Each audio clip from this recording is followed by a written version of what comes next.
Okay, coming up to the stage next, we have someone I've never met before, but I'm sure he's very funny. Let's give it up for Matthew.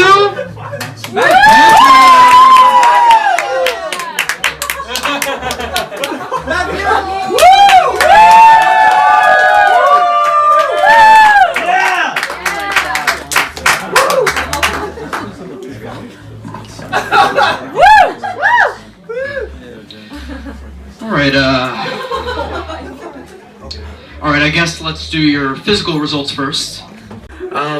So your blood pressure is 110/70, that's very good. You've gained 1.5 pounds, which is not so bad. I mean, just lay off the Haagen-Dazs. I'm just kidding, we have fun.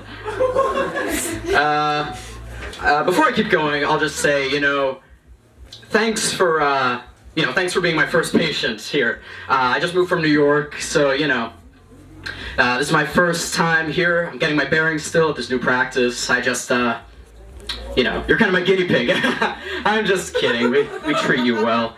Yeah, I guess now we should get into whether or not your cancer is metastasized.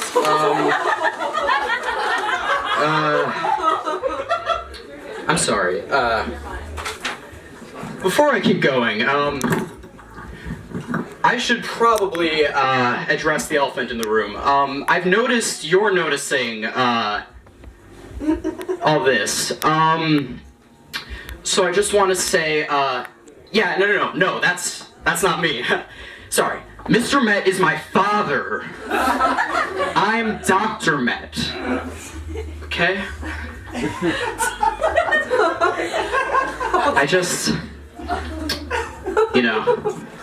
ever since I dropped out of Harvard for mascoting and went for my medical degree, there's been a strain on the relationship with my father. It's been rough. He wanted his son to follow in his cleat steps.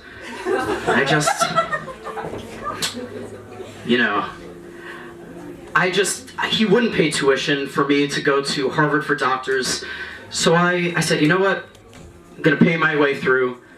I got a job at a batting range, got a lot of concussions, and now I was like, yeah, I'm gonna make it as a doctor. Here I am, a doctor. Yeah, thanks. As a child, I was afforded every luxury a boy could want. Baseballs, bats, mitts, best peanuts in the market, every Cracker Jack a boy could want. But the one thing money couldn't buy is a supportive father.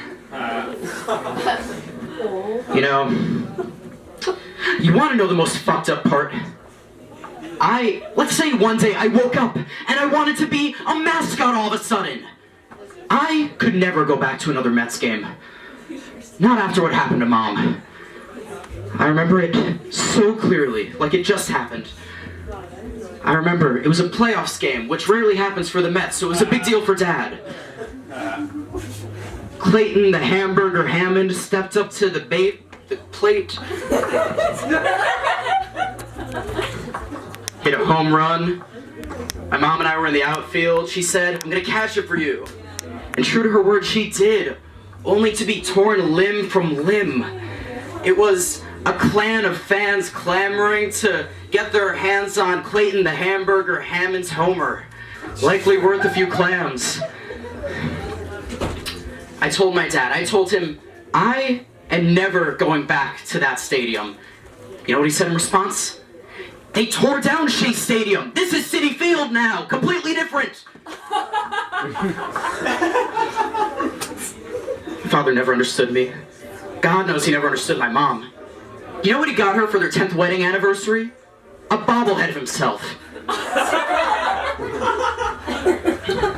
He loved to entertain people, though. It's one thing my father and I had in common. We like to help people, He likes to pump up the crowd and incite chaos between innings. I do cancer screenings and help out at the children's hospital when I can. Very similar.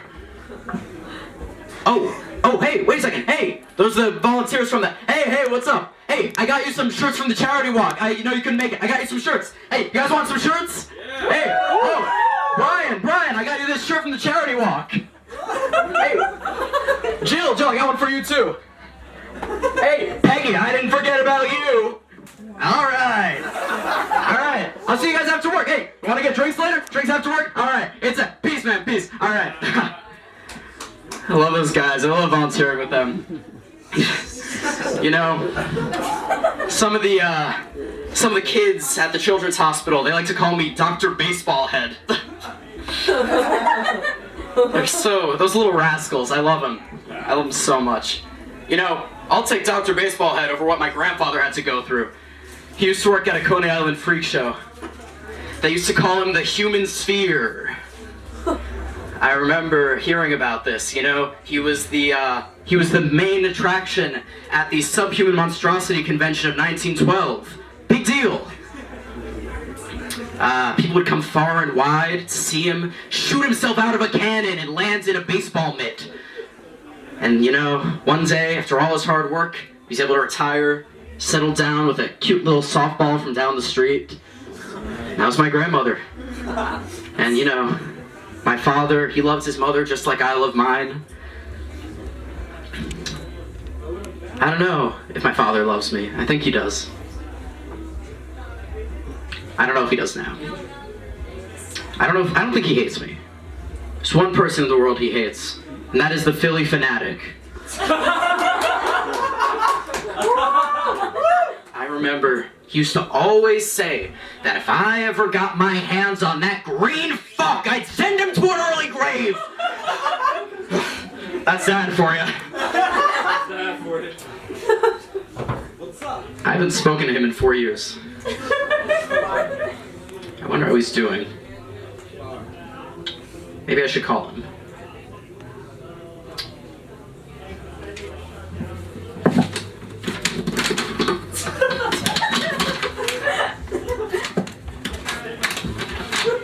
Your cancer's worse. Thank you.